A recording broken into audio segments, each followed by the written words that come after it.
সারা বাংলাদেশকেই আমরা চাই ন্যায় এবং ইনসাফের ভিত্তিতে একটা ফরওয়ার্ড লুকিং বাংলাদেশ হিসেবে নিয়ে সামনে এগিয়ে যেতে। পিছন নিয়ে আমরা আর কামড়াকামড়ি করতে চাই না, আর জাতিকেও আমরা বিভক্ত করতে চাই না। আসসালামু আলাইকুম সাংবাদিক বন্ধুগণ।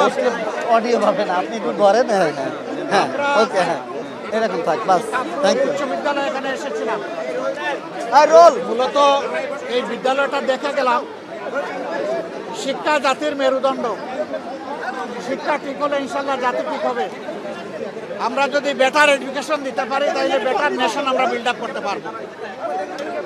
আজকে আমি পায়ে হেঁটে গণসংযোগে বের হয়েছি, এটা নতুন না।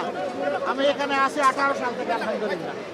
জনগণের পাশে ছিলাম, সাথে ছিলাম, সুখে দুঃখের অংশীদার থাকার চেষ্টা করেছি। হঠাৎ করে না, এই এলাকাকে আমি অন্তরে ধারণ করি। এই এলাকা নিয়ে স্বপ্ন দেখি, যেমন সারা দেশ নিয়ে স্বপ্ন দেখি।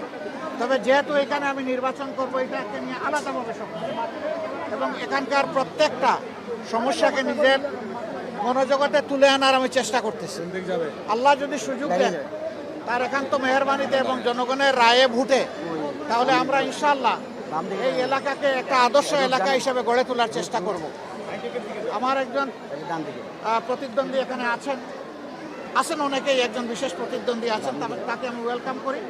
আসেন ময়দানে, আমরা সবাই সতর্কতা নিয়ে যাই, সুন্দরভাবে, ভদ্রভাবে, শান্তভাবে, সুশৃঙ্খলভাবে সবাই সবাইকে সম্মান করি এবং যার যার কথা আমরা জনগণের হাতে ছেড়ে দেই।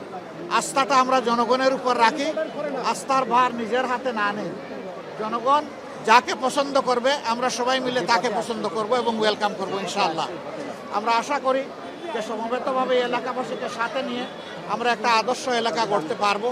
এখানে অনেক সমস্যা আছে, জলাবদ্ধতার সমস্যা, রাস্তাঘাটের সমস্যা, স্কুল কলেজের সমস্যা। এখানে কোনো বিশ্ববিদ্যালয় নেই, আদর্শ মানের মানসম্মত কোনো হাসপাতাল নেই, খেলার মাঠ নেই, পার্ক নেই, ওয়াকওয়ে নেই, বিশ্রামের ব্যায়ামের কোনো জায়গা নেই। এই ধরনের অনেকগুলো সমস্যা আছে। আমরা আলহামদুলিল্লাহ এই এলাকা নিয়ে একটা রূপকল্প আমরা তৈরি করেছি এবং সবাইকে নিয়েই আমরা সমাধান করব। আপনারা দোয়া রাখবেন। সারা বাংলাদেশকেই আমরা চাই ন্যায় এবং ইনসাফের ভিত্তিতে একটা ফরওয়ার্ড লুকিং বাংলাদেশ হিসাবে নিয়ে সামনে এগিয়ে যেতে। পিছন নিয়ে আমরা আর কামড়াকামড়ি করতে চাই না, আর জাতিকেও আমরা বিভক্ত করতে চাই না। আমরা সবাই মিলেমিশে ইনশাল্লাহ সামনে আগাতে চাই। এই শিক্ষা প্রতিষ্ঠানের আমি উন্নতি কামনা করছি। যখন ঢুকি তখন ছোটো বাচ্চারা যেভাবে আজকে আমাকে রিসিভ করেছে, আমি সিম্পলি অভিভূত। আল্লাহ এই বাচ্চাগুলোকে কবুল করুন, দেশের সুনাগরিক হিসাবে গড়ে ওঠার তৌফিক দান করুন।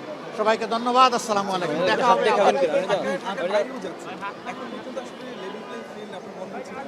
লেভেল প্লেইং ফিল্ড আমরা সবাই মিলে করে ফেলবো।